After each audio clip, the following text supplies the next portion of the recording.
It is my pleasure and honor to invite the leaders and heads of delegations to take their seats on stage. And first onto the stage, please welcome the High Commissioner to Fiji of Kiribati.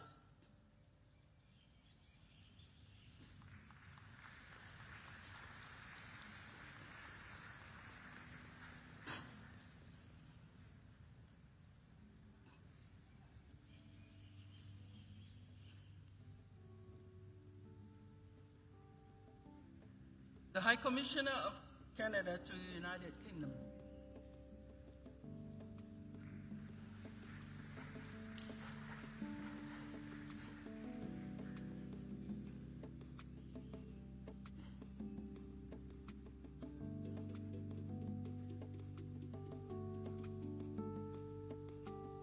The Secretary for Foreign Affairs of Mauritius.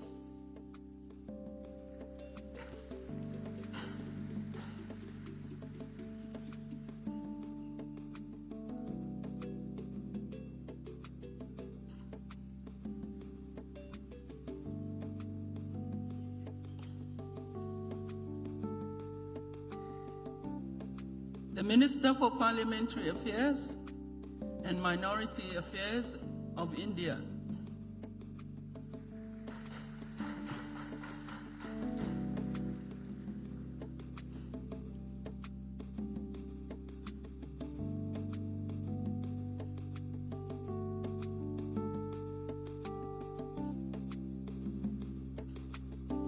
The Ministry of Transport and Communications of Mozambique.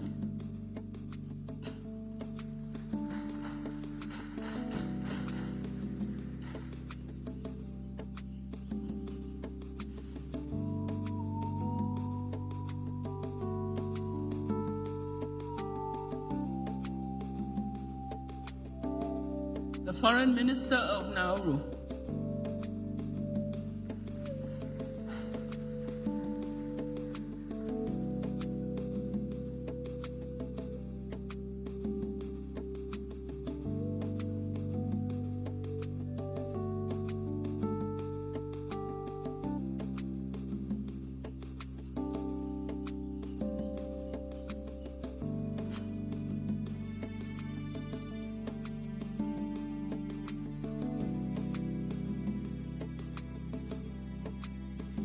The Minister of Foreign Affairs of Zambia.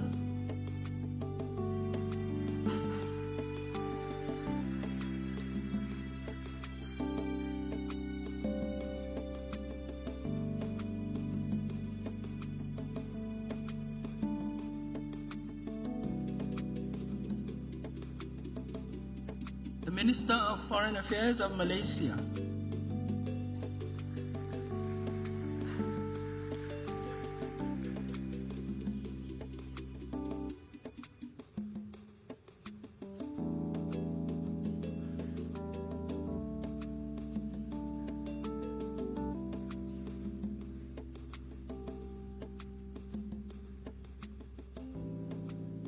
The Minister of Foreign Affairs of St. Kitts and Nevis.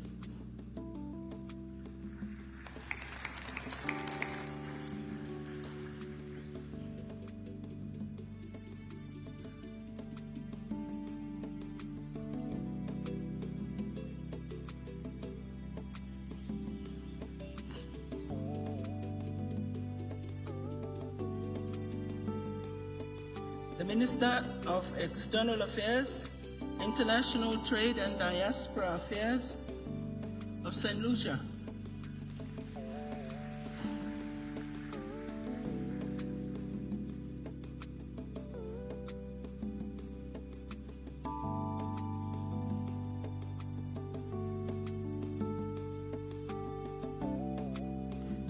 The Minister of Foreign Affairs, Trade and International Cooperation of Malawi.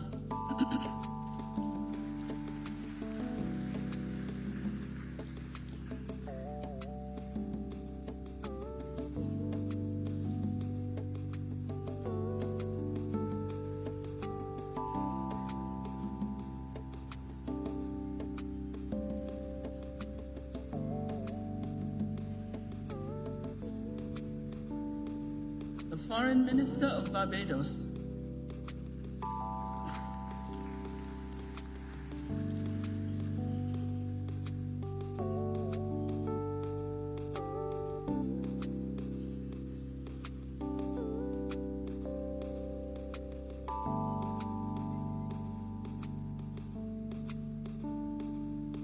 the Minister of Foreign Affairs of the Solomon Islands,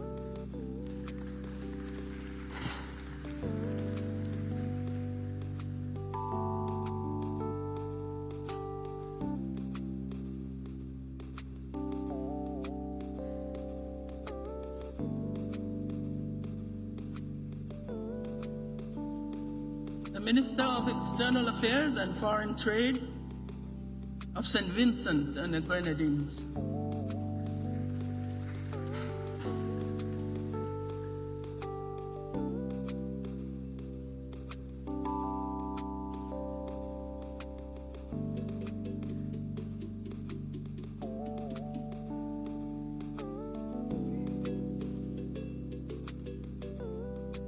the Minister of International Relations and Cooperation of Namibia,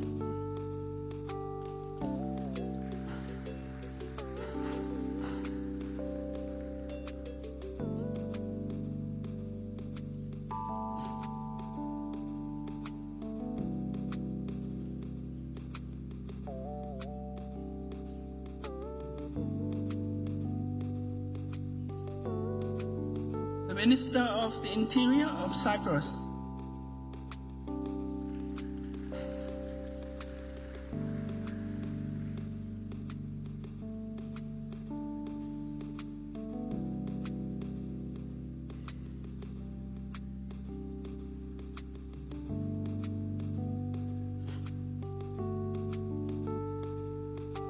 High Commissioner to the United Kingdom of Botswana,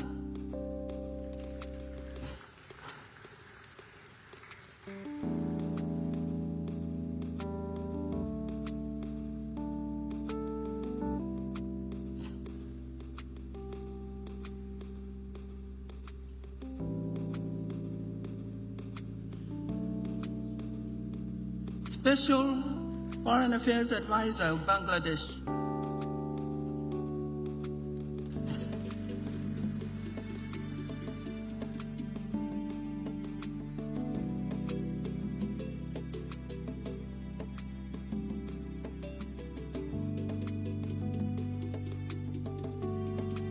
High Commissioner to the UK of Grenada,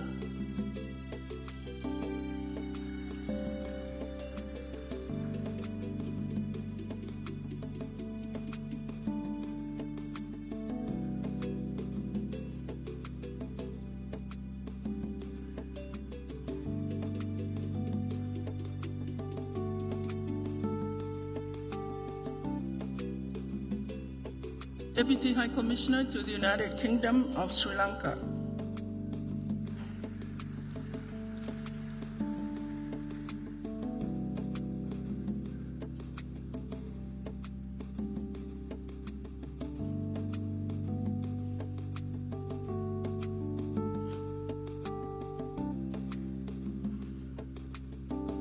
Foreign Minister of Belize,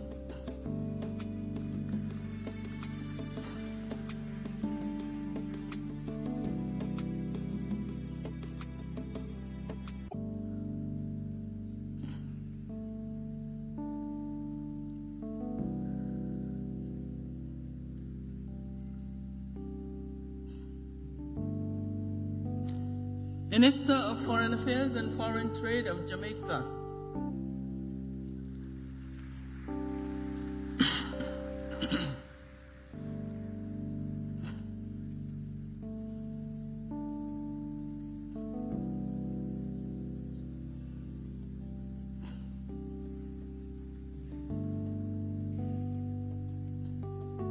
Prime Cabinet Secretary for Foreign Affairs of Kenya,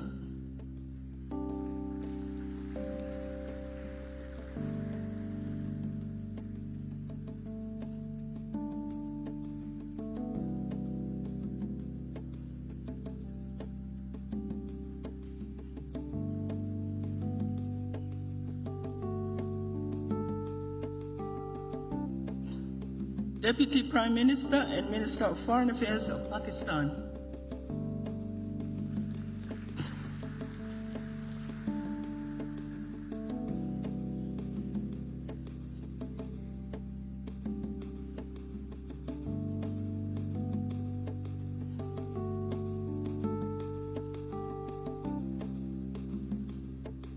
The Vice President of Nigeria.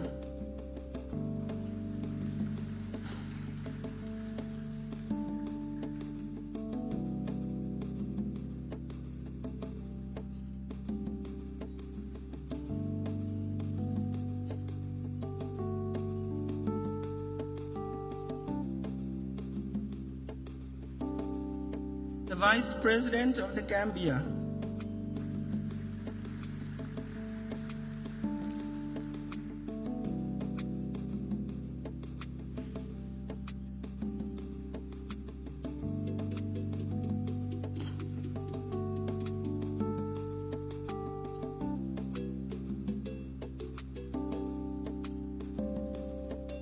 The Vice President of Seychelles.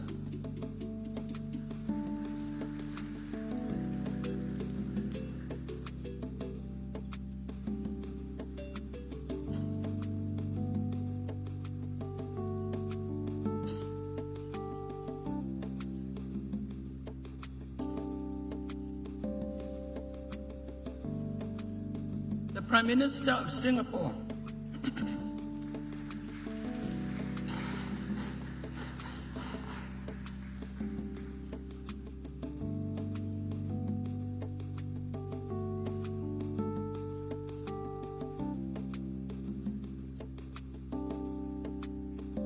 Prime Minister of Papua New Guinea.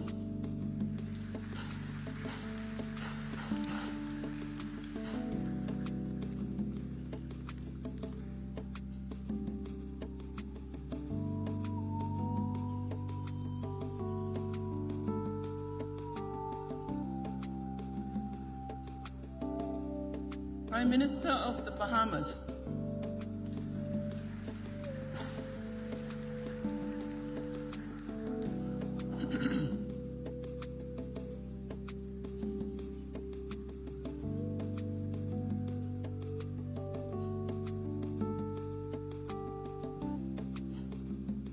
Prime Minister of the Kingdom of Tonga.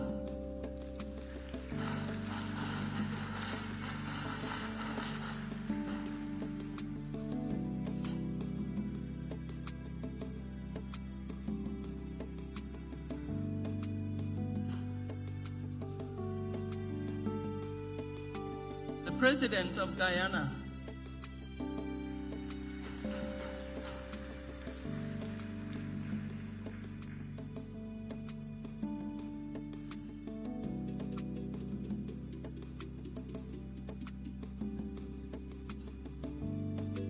The Minister of Foreign Affairs and East African Cooperation of the United Republic of Tanzania.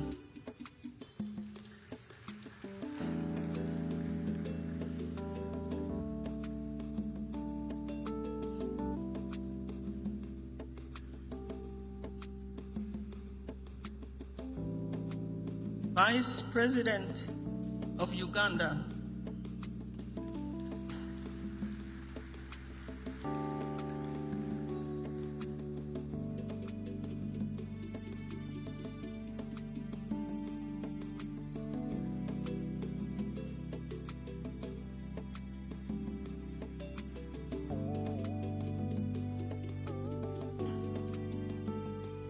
Deputy Minister of International Relations of South Africa.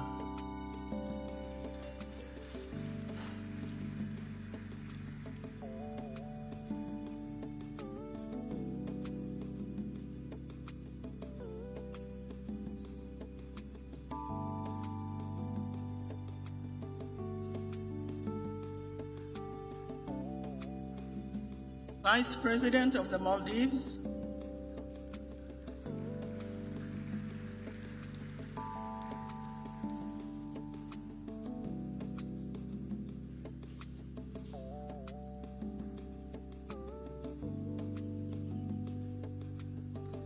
Deputy Prime Minister of Malta.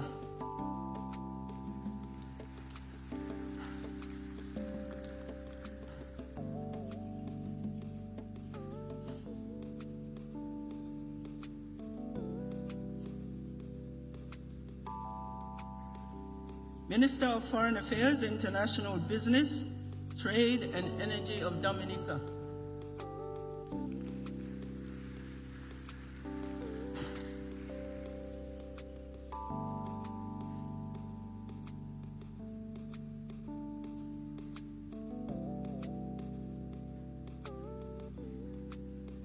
Second Minister of Foreign Affairs of Brunei Darussalam.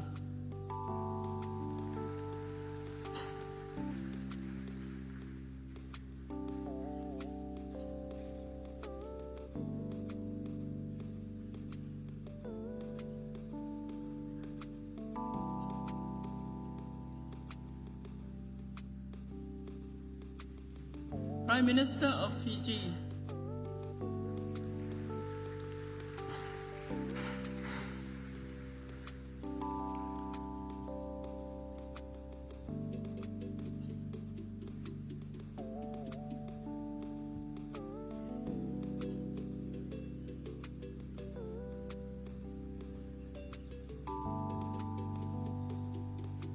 Prime Minister of Australia.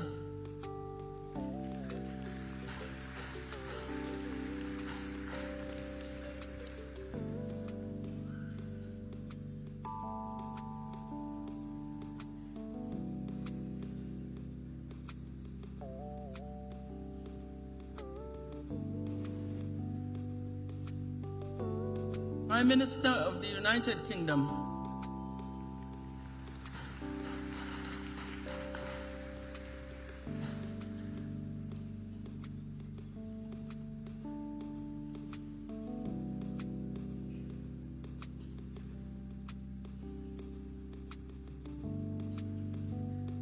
President of Ghana.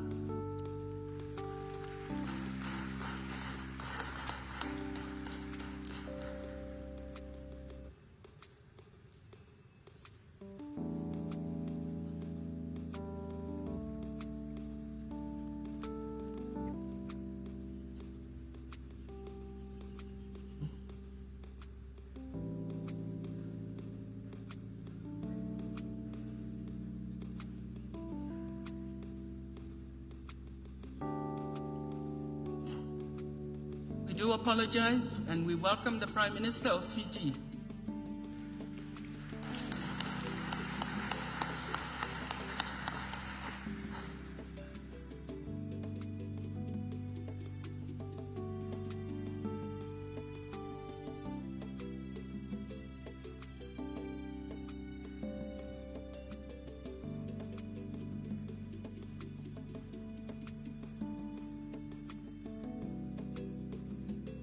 Prime Minister of Antigua and Barbuda.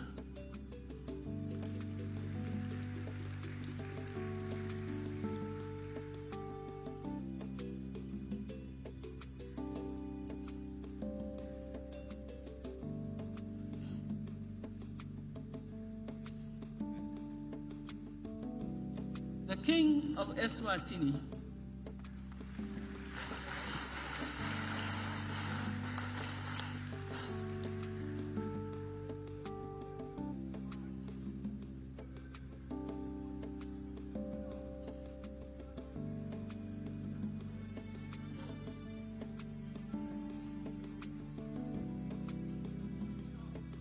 The Prime Minister of Togo.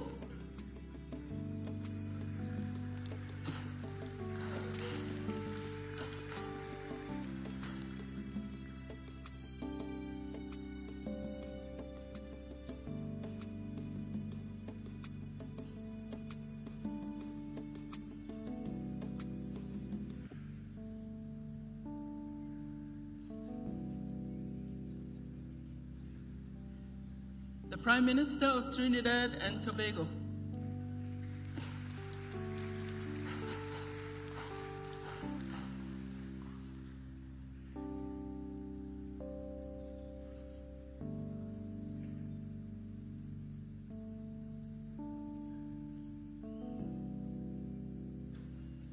The President of Sierra Leone.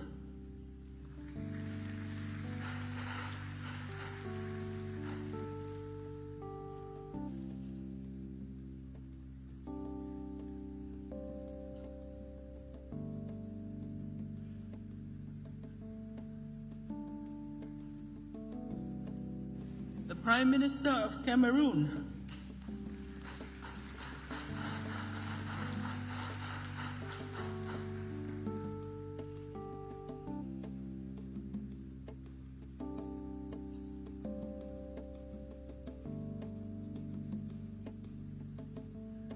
the Prime Minister of Lesotho,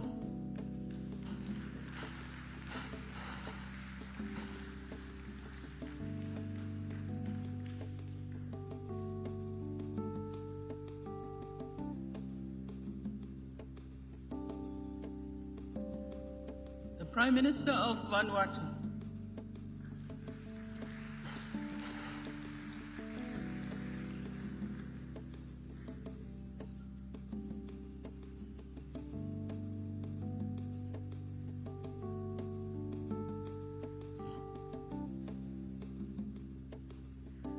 the Prime Minister of Tuvalu,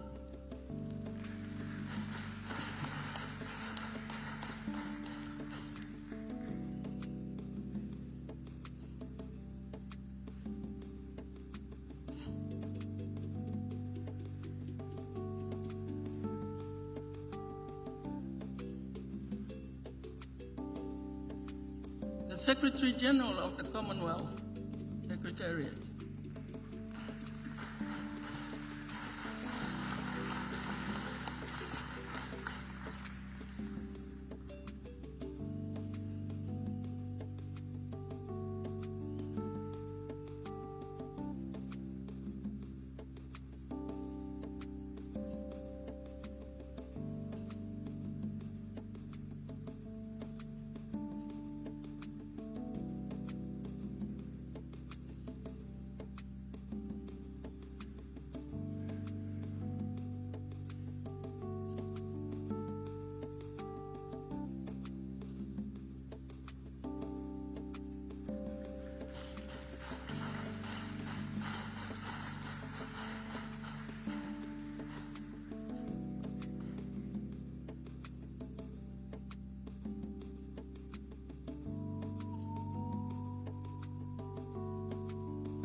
the President of Rwanda,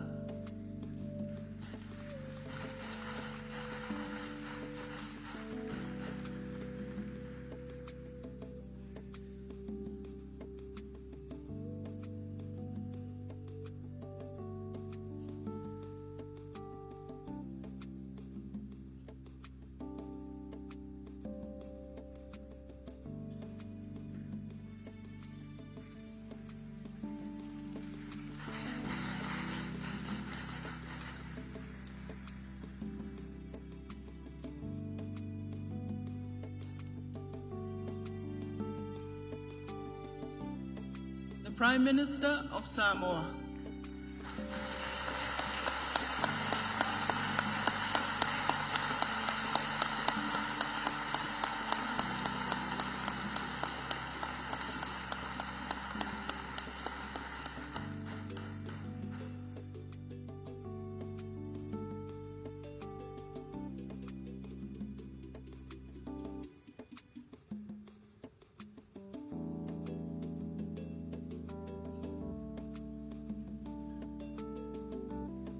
His Majesty, the King Charles III, Head of the Commonwealth,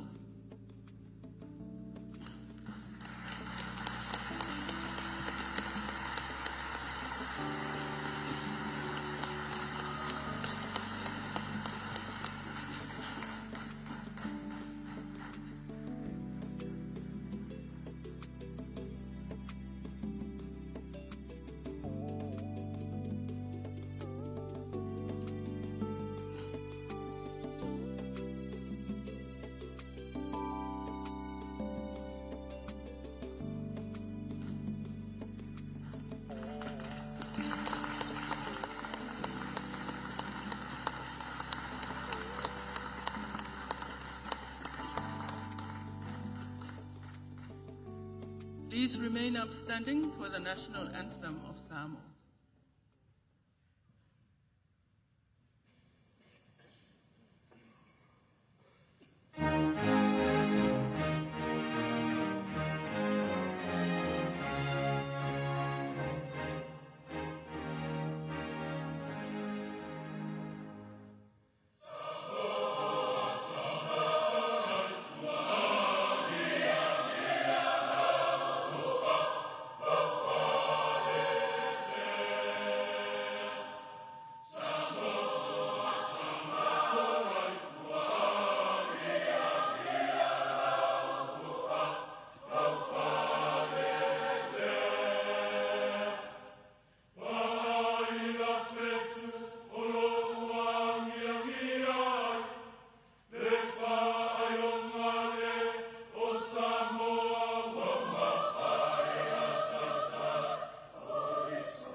seated.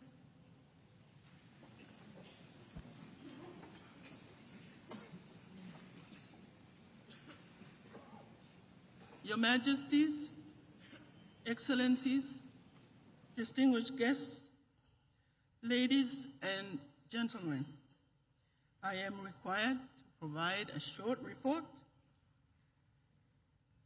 on our preparations towards CHOGM. Our long journey to the events of this week started when we announced our bid to host this meeting in Malta in 2015. This was formalized in London in CHOGM 2018, and we were finally endorsed at the CHOGM in Rwanda as hosts for CHOGM 2024. The task force was appointed in March 2022, comprising senior-level public servants under the chairmanship of the Prime Minister. 14 subcommittees were set up to ensure the commitments of the Blue Book were satisfied. We worked on the premise that no new facilities would be built, but provided with good makeovers. This was our response to being resilient. We made it, and we are here to celebrate that with all of you. We pay tribute to the development partners that have worked alongside with us in our long journey to ensure that we started and ended our journey well. We also recognized the contributions and support from our small but dedicated private sector.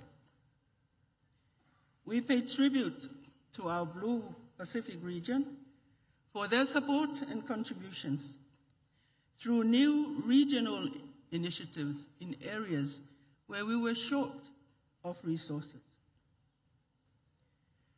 And our communities are to be congratulated for their voluntary efforts to ensure that Samoa presents itself well to our Commonwealth family. We also thank the ComSec for their advice and guidance. And finally,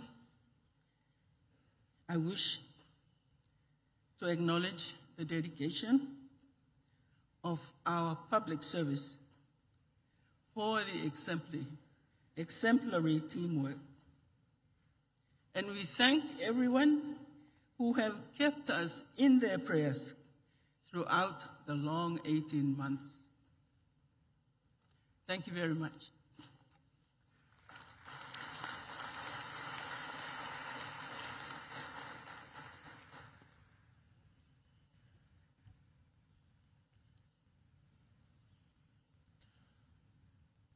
Your Majesties, Excellencies, distinguished guests, ladies and gentlemen, it is customary in Samoa and in the Pacific that we start every ceremony that we have with prayer.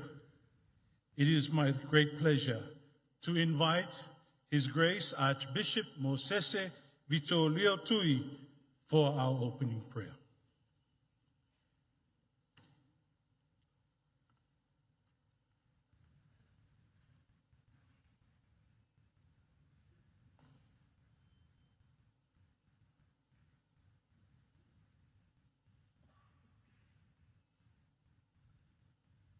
In the name of the Father, the Son, and the Holy Spirit.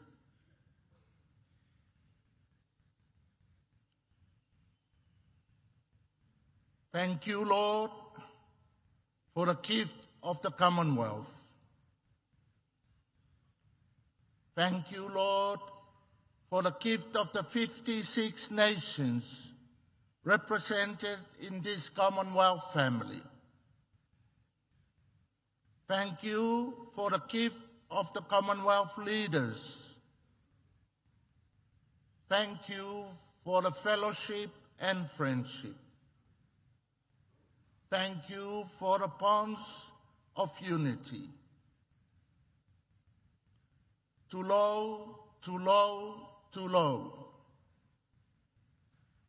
Whaptaile tuelo alofa ya Samoa. Wa mātou tali malo le nei whanotanga tāua. I oe e te wha au lo mātou watu no pele. A whio mai e wha manuia o mātou taitai.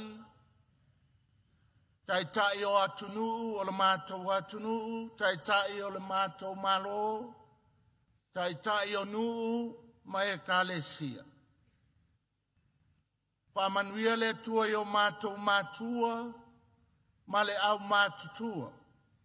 O mātou matua taus, lātou whaiva whapwhepo, a wāle manuia o ainga, o nuu mai e kālesia.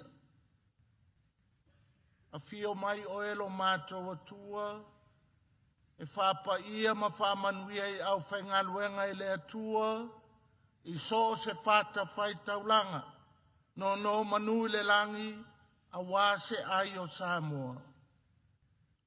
Le atuae, o lo wanga le lei ma lo whai mea le lei mo Samoa, wa le tasi a e lasi.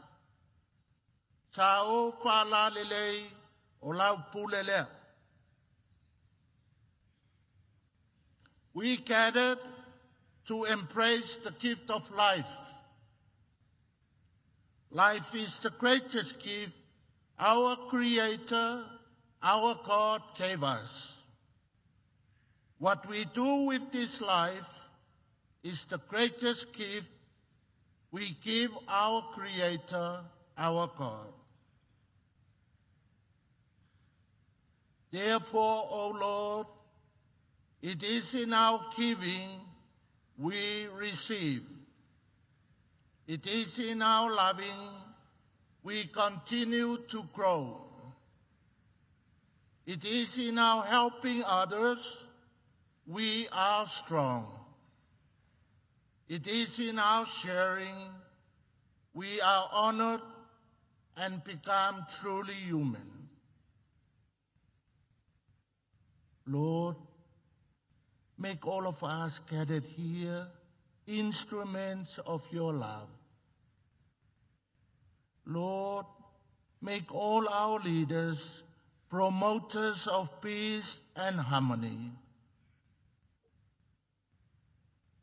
Lord, may the Commonwealth family become a signs and bearers of hope and faith. Lord, make all of us instruments of joy and happiness. Lord, make our leaders instruments of transforming our Commonwealth.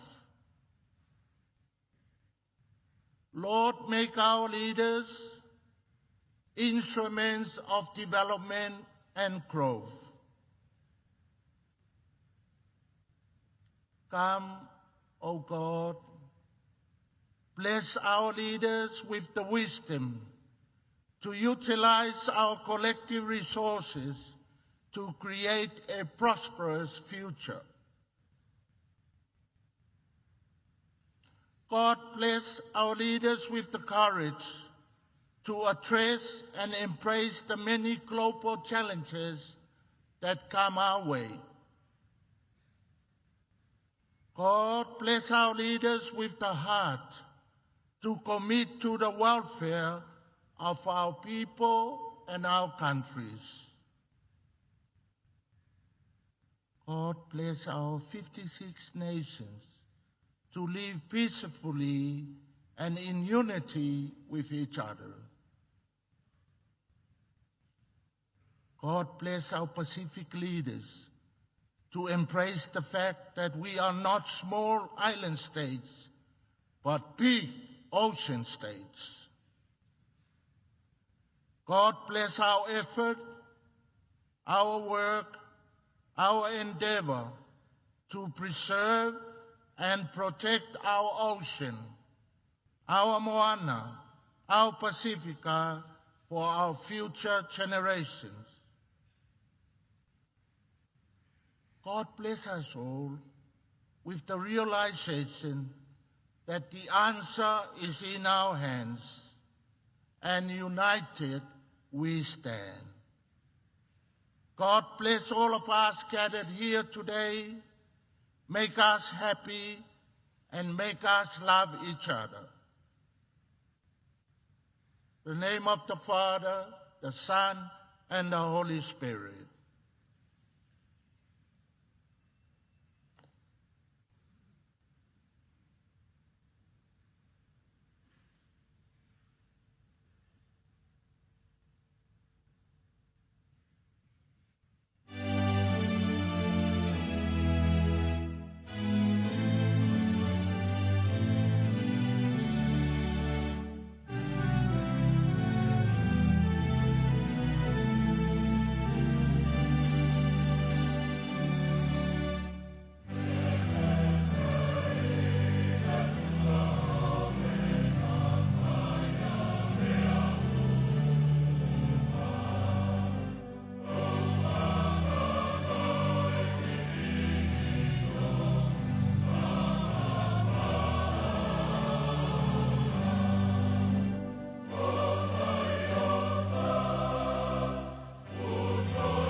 I thank the Archbishop, His Grace, Moses Vittorio Tui, for the blessing of this gathering. It is now my honor to invite the Prime Minister of Samoa, Honorable Fiona Naomi Mataafa, to deliver her welcome address as the chair of the 27th Commonwealth Heads of Government meeting.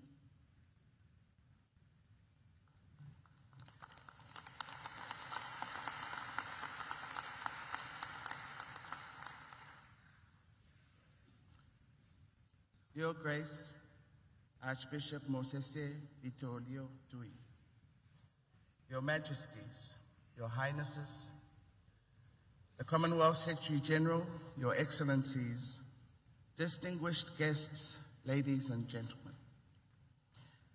The people of Samoa have been eagerly awaiting your arrival. The leaders and delegates of CHOGM 2024. Therefore, on behalf of the government, and especially the people of Samoa, it is my pleasure and honor to officially welcome all of you to the 27th Commonwealth Heads of Government meeting.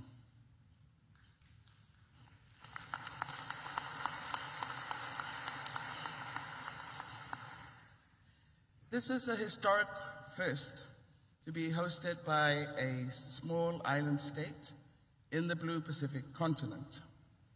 And it is also the first meeting under the leadership of Your Majesty, King Charles III, as the head of our Commonwealth family. We also gather in Samoa as we celebrate 75 years of the modern Commonwealth.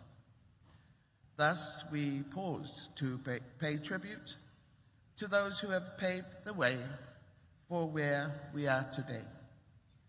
In particular, the late Queen Elizabeth II for her stellar leadership of our family, but more importantly, her unifying role. Our theme, One Resilient Common Future, Transforming Our Commonwealth, highlights the importance of a united Commonwealth ainga or family.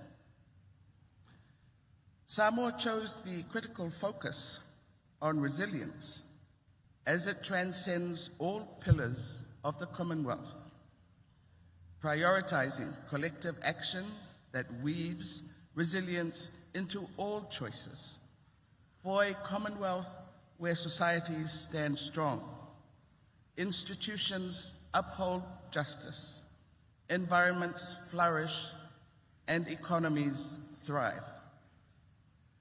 The Whasamoa, or Samoan way of life, exemplifies collective responsibility, encapsulating values such as respect, dignity, love, protection, and service. This ethos aligns with the principles of the Commonwealth Charter, uniting the Commonwealth ainga of 56 nations, representing 1/3 of the global population. When we speak of a Commonwealth family or ainga, you will note that our choice of theme and policy focus centers on the criticality of family to community and country. As we say in Samoa, ole ainga, ole anu fale, o whioanga. The ainga is the core and essence of communities and organizations. This family of nations, diverse in size and development status, if we focus on what unites us, our people will remain resilient. We share common beliefs and values where every member's contribution is significant. Our decision to invite only one special guest from our neighbor and kin, American Samoa, demonstrates the value we give to family or ainga. Over the years, we have established a framework called Atua Samoa, or the Samoans Together, by which the two countries, though governed under different administrations, meet annually to discuss areas of shared priorities and mutual benefit. The leaders of our Commonwealth ainga meet every 2 years to deliberate on how to better the lives of our citizens. And I hope we will move closer to this goal through our deliberations this week. What really defines our Commonwealth family are the values enshrined in the Commonwealth Charter and the commitment to good governance, the rule of law, and the protection of rights. The Commonwealth has been a constant in Samoa's journey as an independent nation, partnering to promote and advance shared goals of development, democracy, human rights, freedom, and peace.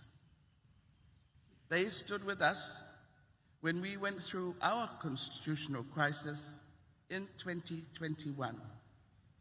But it was evident these values, especially the pillars of our society, our faith, culture, and the rule of law, continues to carry us through as a stable and peaceful nation.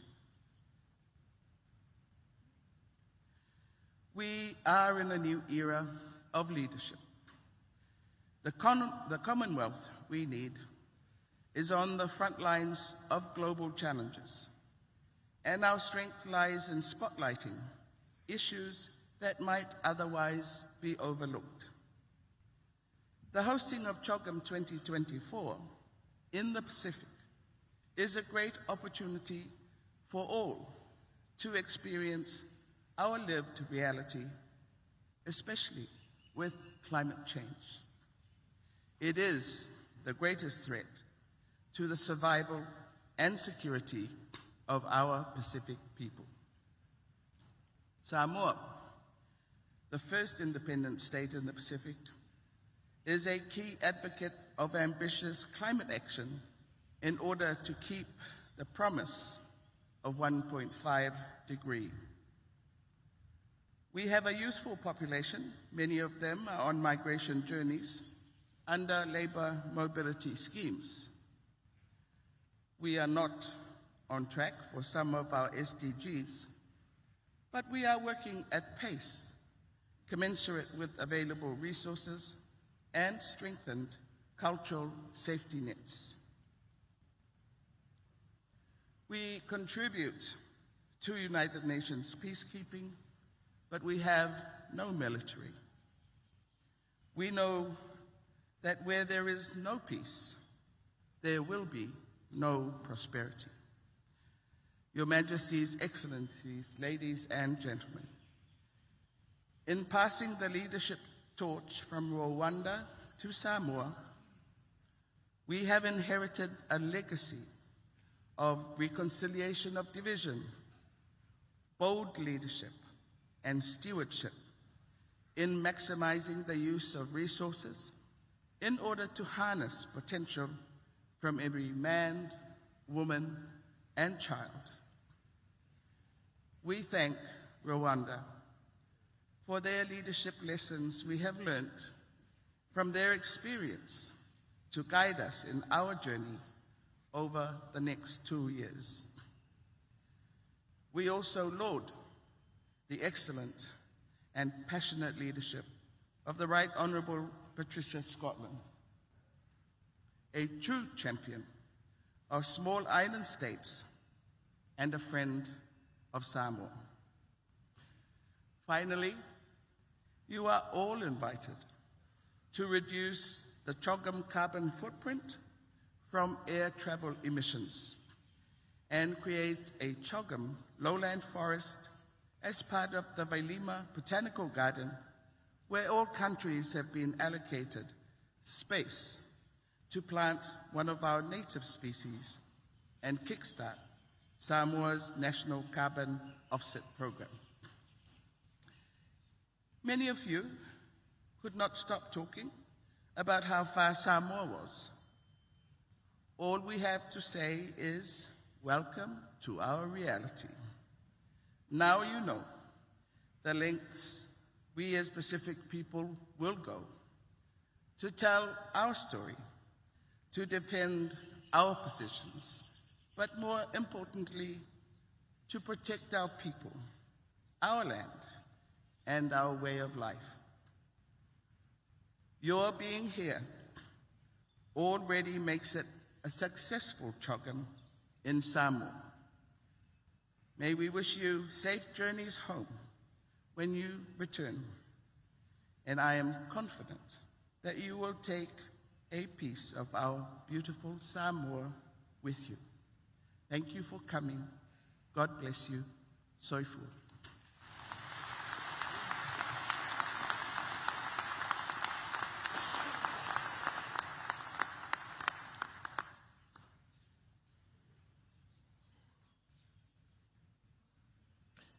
It is my honor to now invite the Secretary General of the Commonwealth, the Right Honourable Patricia Scotland, for her remarks.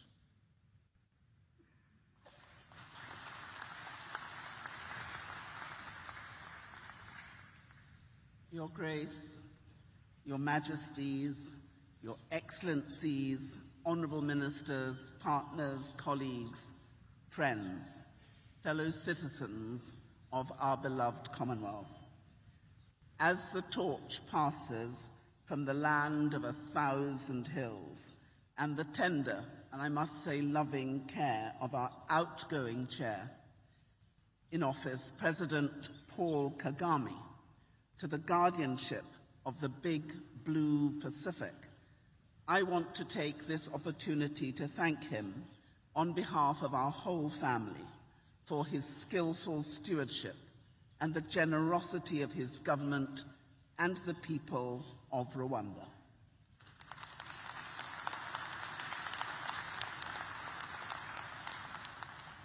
As I want to warmly thank the Prime Minister, the government, and the people of Samoa for welcoming us to the beautiful, the enchanting islands of Samoa, a place that reminds us of the interconnectedness of our world, the richness of our diversity, and the strength of our unity. I've spoken to so many in the last few days, and I wonder how many overstayers the Prime Minister will now have, because everybody is saying they have found their village where they belong.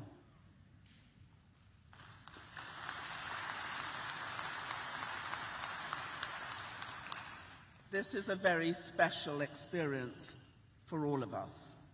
And I want to say something very simple to all members of our family, our Aina. Thank you. Thank you for your friendship. Thank you for your partnership. Thank you for your outstanding work. Thank you for giving me the opportunity and the privilege of serving you as your 6th Secretary General. We have been through a lot, and I'm proud of what we have achieved. In April 2016, I stood before the people of the Commonwealth for the first time and shared our collective hope and determination, shaped by our Commonwealth Charter and the historic global agreements on climate change and sustainable development reached the previous year. The goals of those agreements remain our goals today as we strive for ever greater resilience, with our young people at our very heart. Together, with clear-eyed, decisive, and effective reform, we have turned the tide. Our working practices are smart, digitalized, agile, and responsive. Our ability to bring people and nations together stronger than ever. And our program of practical support and assistance for all our member states is broader, more comprehensive, and more impactful now than at any time in our 75-year history. Upon the strong foundation of reform, every one of the promises I made to you on taking office has been delivered. Every mandate enacted, every request for support responded to. A smart, modern, confident Commonwealth restored as an influential and indispensable force for good in our world. We have delivered this together in the face of immense and unprecedented and unpredictable challenges which have shaped the experience of the last 8 years. The gravity, scale, and complexity of these challenges cannot be underestimated. The profound intensification of our economic challenges, fueled by destabilizing global conflict and a devastating pandemic which shut down our nations and claimed the lives of more than 1.3 million of our Commonwealth brothers and sisters.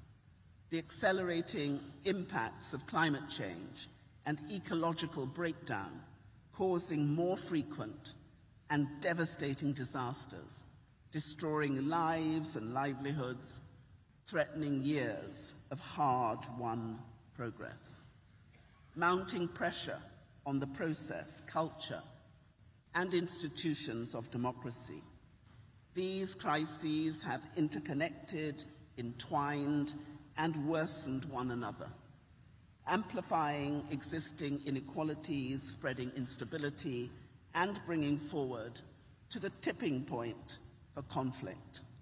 And they underline the essential paradox of the world today. At the same time, more connected and fuller of opportunity than at any other time in human history, yet more fragmented, complex, dangerous than any of us can remember.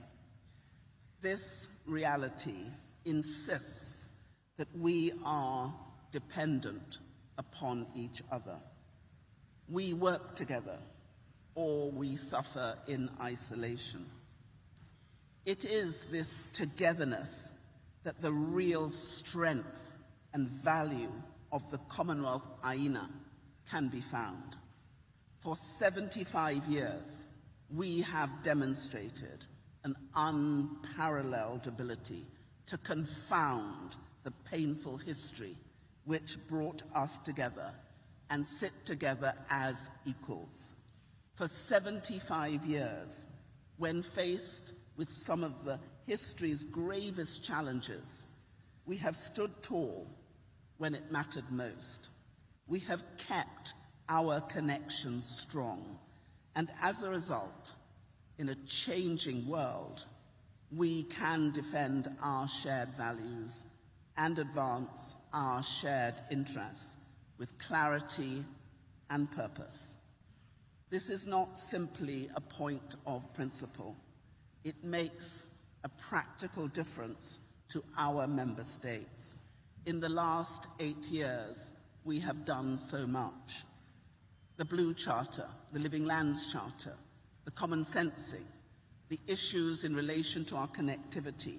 We now have an inter-Commonwealth trade which is expected to reach 1 trillion by 2026, 2 trillion by 2030. And intra-Commonwealth investment has tripled since I took office in 2016.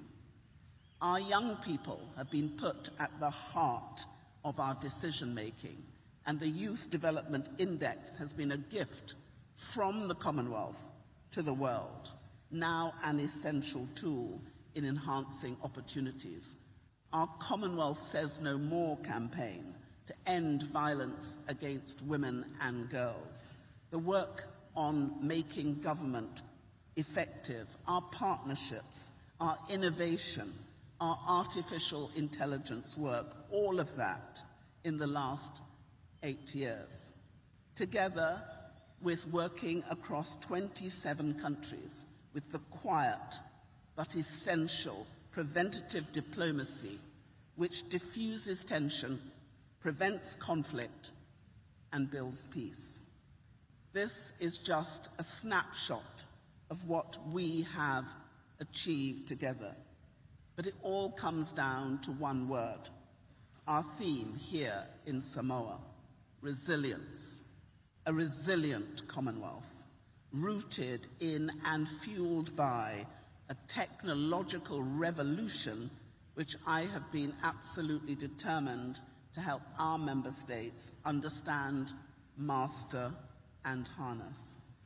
The comprehensive CHOGM 2024 SDG, Digital, AI, Green Energy Performance Analysis Report for our 56 countries will provide us with a baseline for action. How we approach this revolution will determine the difference between our future success or failure. The challenge is how. Data is not and cannot be all. The answer is people. The answer always is our people. The contribution that each of our members make as leaders are able to make, the capacity of our governments, the governments led by the leaders who sit on this platform, wonderful leaders, to use the data to liberate the ingenuity, the imagination, and the potential of our citizens, the citizens you serve, and our capacity as a Commonwealth to serve you and one another. That single word, service, is our defining characteristic. In 1947, before she became Queen, at the dawn of a new age, Her late Majesty Queen Elizabeth II, who served us all for so long as head of the Commonwealth, with duty and distinction, said this: "If we all go forward together with an unwavering faith, a high courage, and a quiet heart, we shall be able to make of this ancient Commonwealth, which we all love so dearly, an even grander thing. More free, more prosperous, more happy, and a more powerful influence for the world, for good in the world." In the same speech, Her Majesty vowed to devote her whole life, whether it be long or short, to our service. She fulfilled that vow. And as we remember her today, we welcome with joy His Majesty King Charles III to his first CHOGM as head of our Commonwealth family.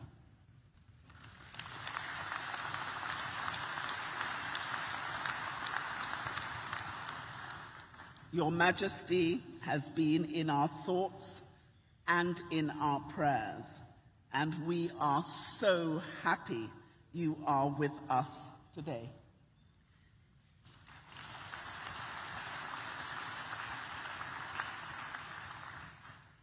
We take heart from the strength of Your Majesty's commitment and from the wisdom and optimism of your advice when you describe the modern Commonwealth's near boundless potential as a force for good in the world, which, you said, demands our highest ambition.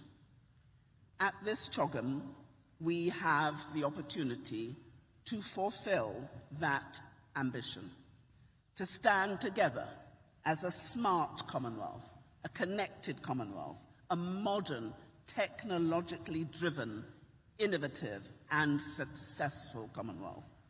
A Commonwealth with the capacity and confidence not merely to face the future, but to build it, bringing people together, drawing strength and inspiration from what we share, to create genuinely durable family of nations in which no one is left behind. Advancing the goal of a more secure, peaceful, fair, and sustainable world for everyone, everywhere, in which we can all enjoy the kind of prosperity which harnesses new technology and is achieved in harmony with nature, safeguarding our unique and only planet for generations to come. This is our history and our promise, our experience and our aspiration. And it is the flame of opportunity which I will pass with pride and gratitude to my successor as Secretary General, who will be able to continue the journey of reform, delivery, and leadership. They will be uniquely blessed, as I have been, to hold this office and to serve our precious Commonwealth. And I have one piece of advice for them, something that I have learnt right here in Samoa. And every Samoan and my dear beloved sister, the Prime Minister, will have to forgive me because my intonation is terrible. So maybe you will say it with me. Oli ali ai li puli oli taitau, which I think should have said, the path to leadership is service. I am immensely grateful to heads of government for the faith they placed in me in Malta in 2015 and again in Kigali in 2022. I am grateful for the friendship, the partnership, and the contributions of every member state and every member of our Secretariat. To work with and serve you all has been the greatest privilege of my life. I will stand with you all as you continue to strive together in restless and practical pursuit of the global common good. And I thank you and ask God to bless each of you.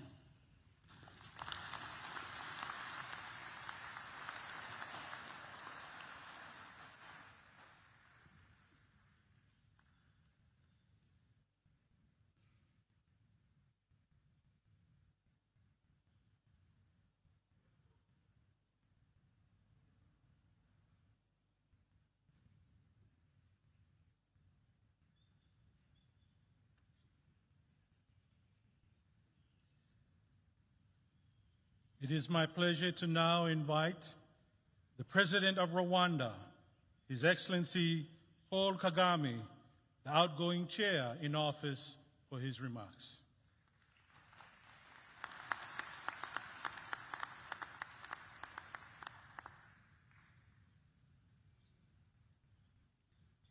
Your Majesties, Your Highness, the Head of State of Samoa, Prime Minister of Samoa, Excellencies, Secretary General, distinguished ladies and gentlemen.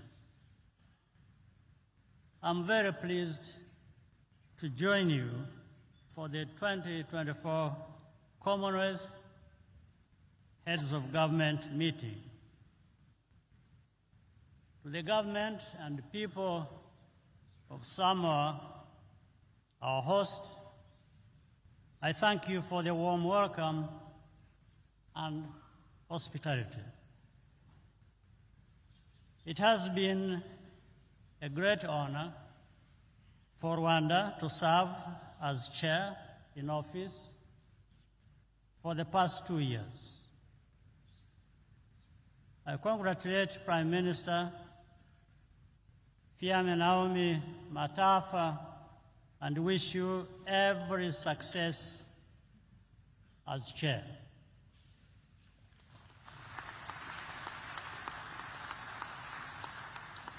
Rwanda stands ready to support you. It is also fitting for us to thank the Secretary General for her distinguished service to our organization during her historic tenure. This year's meeting marks yet another milestone in the history of the Commonwealth family. Samoa is the first Pacific island state to host CHOGM. This comes at a turning point. Temperatures are rising, and for small island developing states in the Pacific and the Caribbean, this is literally a matter of survival. Africa and Asia also share this burden. 2/3 of the world's small states are members of the Commonwealth. We cannot ignore the voices of those who are bearing the brunt of this crisis, and they should not have to beg for our support. As we head to COP29 in a few weeks, let's act and lead by example. Making empty promises can only move the needle for so long. We continue to support His Majesty, the King's Sustainable Markets Initiative, as a blueprint for public-private partnerships and green investment throughout the Commonwealth. Indeed, what will make us cross the finish line in the fight against climate change is more finance from wealthy countries. Still, our collective efforts must not stop there. The terms must be favorable without pushing developing countries into more debt. The Commonwealth's comparative advantage remains its young and vibrant population.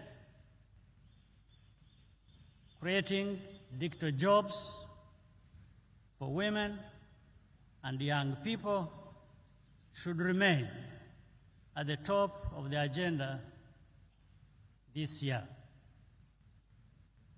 We must rely on the potential of innovation and technology to resolve the daunting challenge of rising unemployment and irregular migration.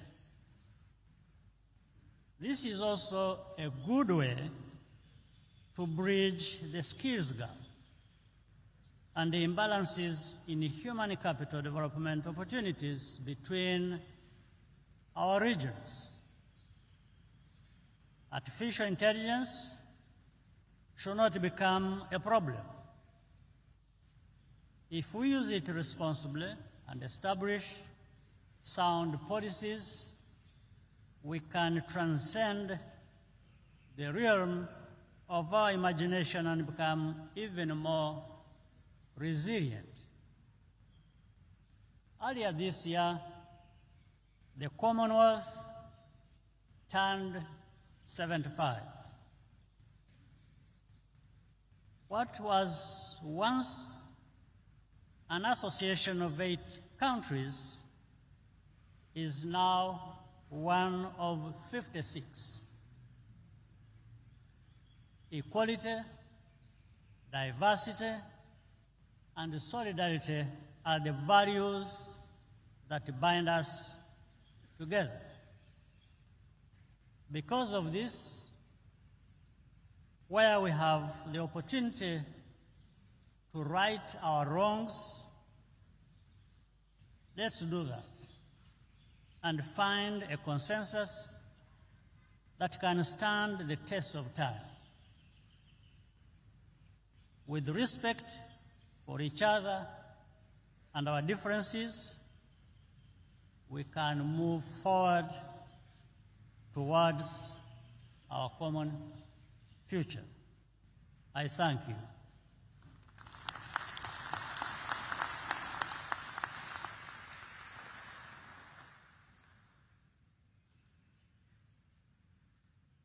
It is now my distinguished honor to welcome the head of the Commonwealth, His Majesty the King Charles III, to address us.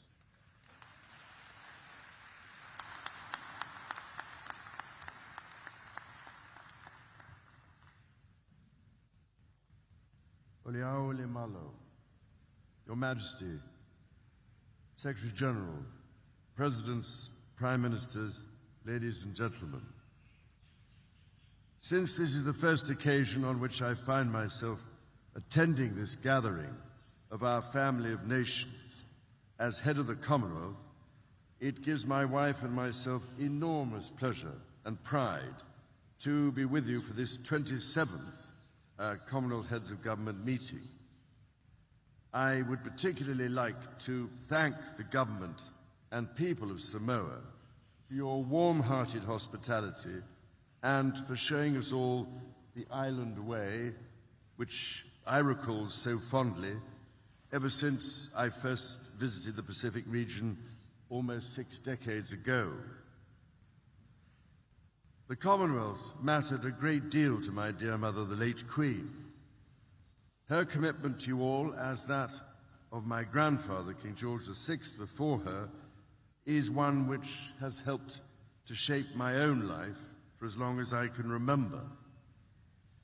Since my first visit to Malta, aged just 5, in 1954, I have traveled to almost every corner of the Commonwealth. I have met remarkable people in every conceivable walk of life and learned a great deal from so many proud cultures and traditions. All of this has given me an unshakable faith in the special nature of our Commonwealth and the extraordinary value it holds. This is a family, or ainga, as our Samoan hosts would say, of countries, of organizations, and of people. All nations are equal in this unique and voluntary association. This year, as you all know, is the 75th anniversary of the Commonwealth, and incidentally, shortly to be my 76th. And throughout that time, we have committed ourselves to developing free and democratic societies and promoting peace and prosperity for all. This endeavor underpins how we understand and tackle contemporary and emerging challenges, rooted in our shared belief in the rule of law and an international order where every nation has a voice. Together, we represent a third of humanity, with all the splendidly diverse complexity that this entails. And yet, we know and understand each other such that we can discuss the most challenging issues with openness and respect. At a time of heightened global tensions, of horrifying conflict and challenges of the greatest magnitude, it seems to me that these connections between us are more precious than ever. Together we are wiser, stronger, and more able to respond to the demands of our time. That said, our cohesion requires that we acknowledge where we have come from. I understand from listening to people across the Commonwealth how the most painful aspects of our past continue to resonate. It is vital, therefore, that we understand our history to guide us to make the right choices in the future. where inequalities exist, for example, in access to opportunity, to education, to skills training, to employment, to health, and to a planet in whose climate our human race can both survive and thrive, we must find the right ways and the right language to address them. As we look around the world and consider its many deeply concerning challenges, let us choose within our Commonwealth family the language of community and respect, and reject the language of division. None of us can change the past, but we can commit with all our hearts to learning its lessons and to finding creative ways to right inequalities that endure. Nothing, it seems to me, would do so more decisively than to champion the principle that our Commonwealth is one of genuine opportunity for all. This principle has guided so much that I have sought to do throughout my life. In the United Kingdom and around the Commonwealth, I have tried, in whatever way I can, to foster opportunity, particularly for young people and for those whose voices might not otherwise be heard. That is why, when we met in Malta nearly a decade ago, I asked the then Prince's Trust, now the King's Trust, which is shortly to celebrate its 50th anniversary, to expand its work internationally and across the Commonwealth. I'm delighted that the King's Trust International will next year be celebrating its 10th birthday, and that with local partners, its important work has already reached over 100,000 young people in this time. In this spirit, and following the conversations with the many leaders of island states gathered here, I asked the Association of Commonwealth Universities and its numerous members to consider the vital issue of access to education. I am delighted, therefore, by the offer to launch a new Commonwealth Fellowship program for students from the small island states to build skills that will underpin a resilient future, such as in nursing, teaching, engineering, and the green transition. A further urgent challenge, and one that conditions all other challenges, as I've done my best to emphasize for many years, is the existential threat of climate change. I've spoken with many of you in the recent past, and I now find that climate change is raised as a primary concern, again and again. We are well past believing it is a problem for the future, since it is already undermining the development gains we have long fought for. This year alone, we have seen terrifying storms in the Caribbean, devastating flooding in East Africa, and catastrophic wildfires in Canada. Lives, livelihoods, and human rights are at risk across the Commonwealth. I can only offer every encouragement for action with unequivocal determination to arrest rising temperatures by cutting emissions, building resilience as far as possible to both the current and forecast impacts of climate change, and conserving and restoring nature both on land and in the sea. If we do not, then inequalities across the Commonwealth and beyond will only be exacerbated with the potential to fuel division and conflict. Over many years, it has become clear to me that public finance, while crucial, will never be sufficient on its own to tackle all of this, let alone achieve any of the United Nations development goals, especially in the time frames required. The Commonwealth, therefore, has an opportunity to work together with the private sector and civil society to unlock private sector capital for this mission, and in so doing, promote trade and investment and opportunities for young people. I was encouraged to hear yesterday from leading members of the private sector that they recognize their ability and indeed their responsibility to aid and invest in climate transition, in resilience, and in nature restoration. I do hope that in your conversations you are able to answer some of the key questions to achieve this aim, from how to address barriers to investment, to agreeing upon routes to use public finance to encourage private investment, and crucially, how public-private civil society partnerships can be forged so that such arrangements are fair and transparent for all. If, ladies and gentlemen, the Commonwealth can succeed with this endeavour, then it will be an indispensable example to the rest of the world. Together we can expand opportunities across this family of nations to build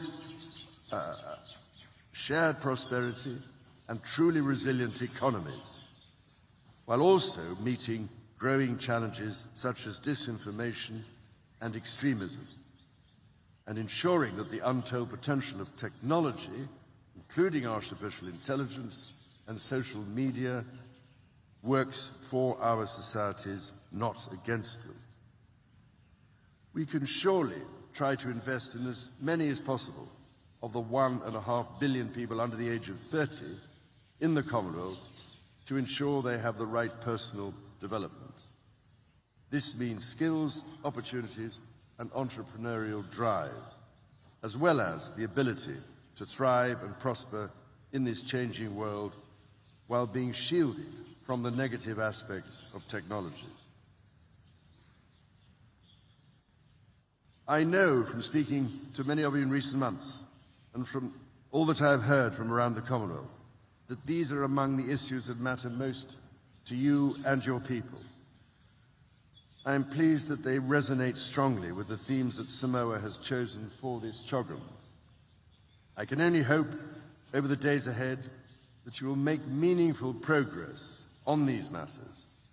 So doing, I trust you will take inspiration from the Pacific Way, working with respect, compassion, and compromise as your guides. Ladies and gentlemen, few of our forebears could have imagined the Commonwealth of today, our free association of proudly independent nations, alive with opportunity, stands in proud defiance of the discrimination of the past. We have not reached this point by accident. Shared vision and collective courage have been our lodestar. As we set a course for the century ahead, we can renew our courage with our faith in one another. For my part, I can assure you today that for however many years God grants me, I will join you and the people of the Commonwealth on every step of this journey. Let us learn from the lessons of the past. Let us be proud of who we are today, and together let us forge a future of harmony with nature and between ourselves that our children and our grandchildren deserve.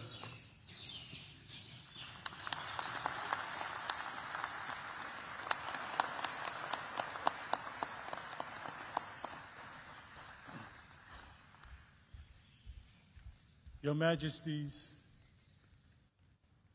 Excellencies, special guests, distinguished guests, ladies and gentlemen, I am delighted to introduce a performance by our youth under the leadership of the Matavai Pacific Cultural Arts and our choirs from the Ma'alua and Piula Theological Colleges.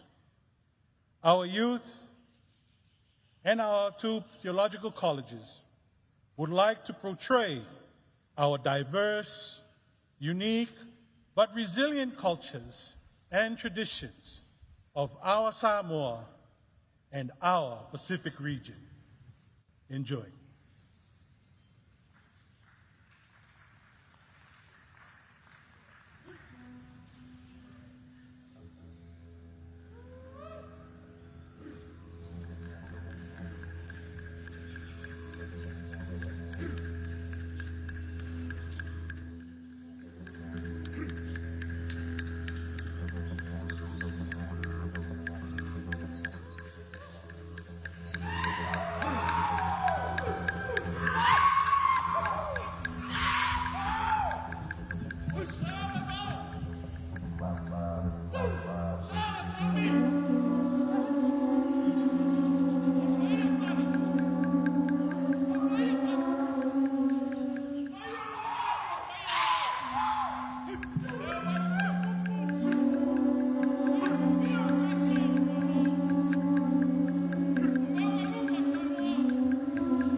There's love, peace, and hope for us.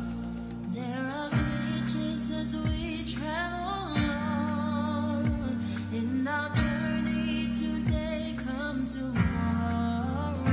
We are gathered here, the Commonwealth we are, To save our Commonwealth and future. save it, save it,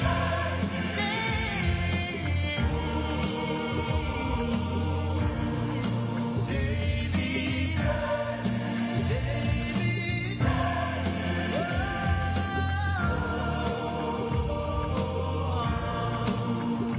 let the beacon of hope shine on. We sing and we stand for all. Give us strength and defy all. We'll rise up despite all flaws. In this city, we go on, and transforming the world that we know. We provide and share for now and beyond. The special and mutual call. Share it,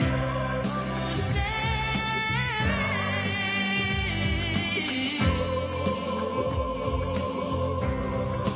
share it, share it.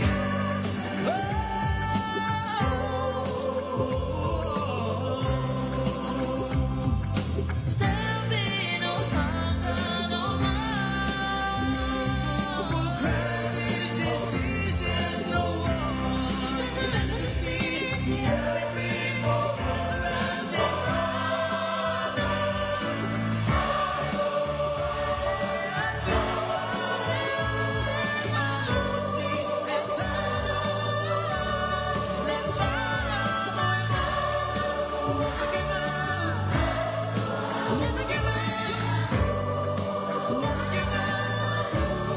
Let's grow and be strong. Never give up to share.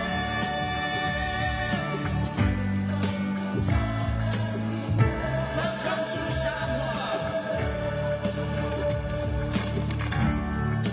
Be strong to protect our common future and commonwealth. Please remember us in your hearts as we live for your time. We are the future, tomorrow's generation.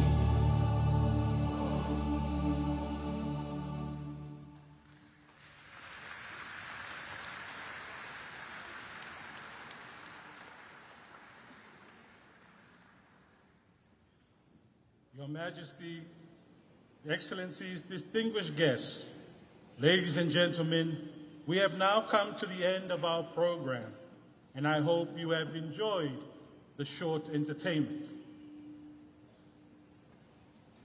May I now invite the official photographers to come forward to take the family photograph. The first photo will be taken whilst the leaders are seated.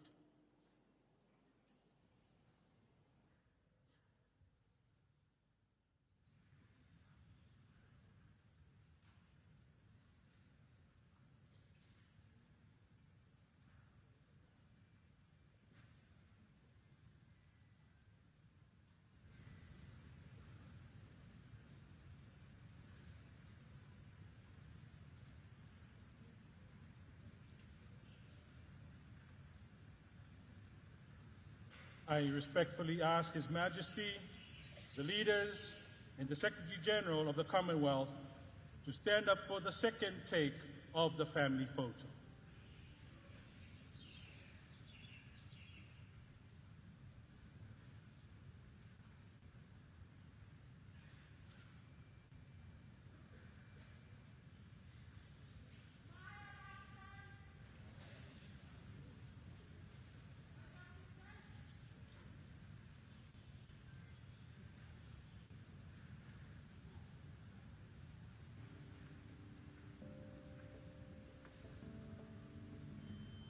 Thank you. You may be seated.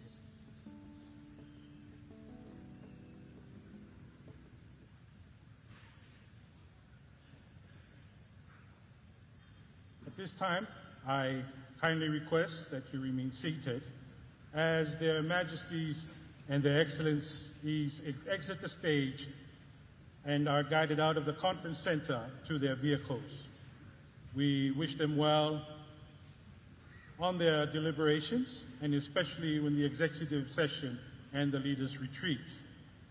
At this point, I would like to ask their majesties to depart from the stage.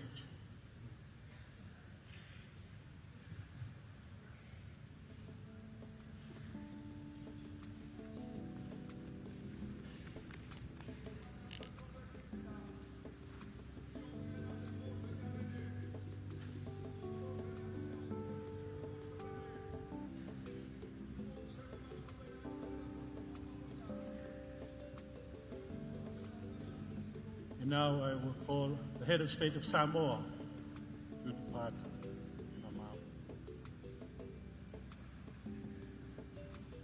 and the Council of Deputies.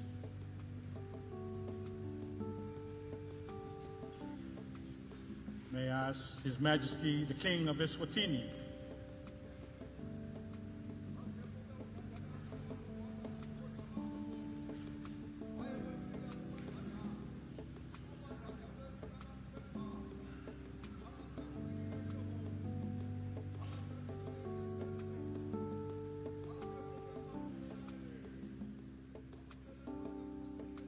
Your Excellencies, our leader from Rwanda, Samoa, and the Secretary General.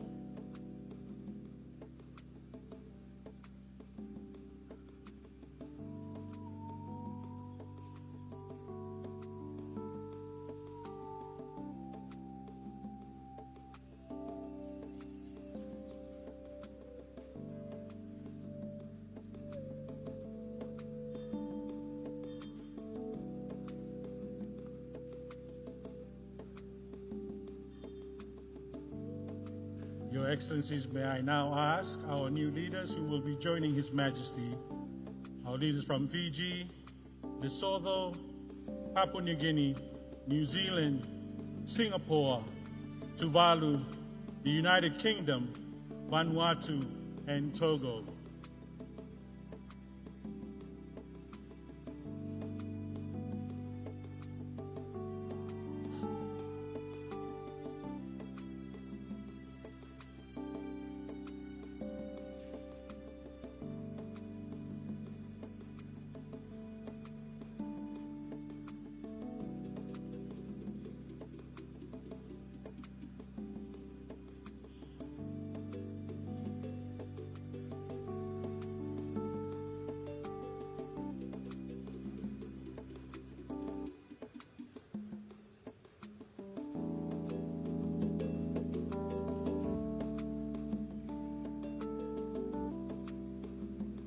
Your Excellencies, may I now call upon those who will be joining the Secretary General at the luncheon. May I ask Your Excellencies of Cameroon, Sierra Leone, Trinidad and Tobago, Togo, Antigua and Barbuda,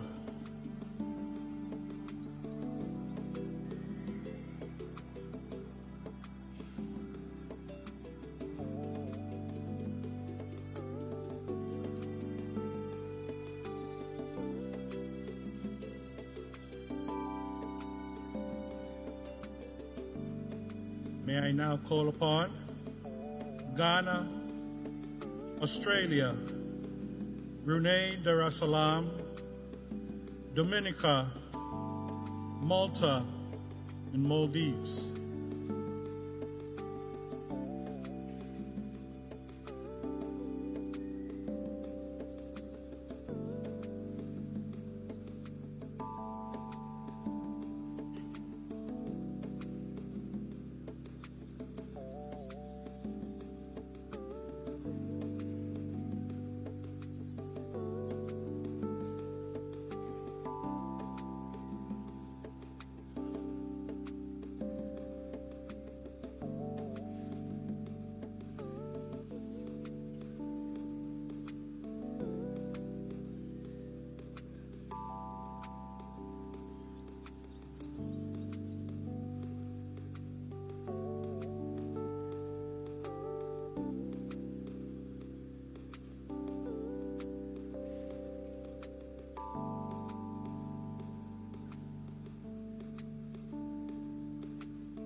Thank you for your patience. I now call upon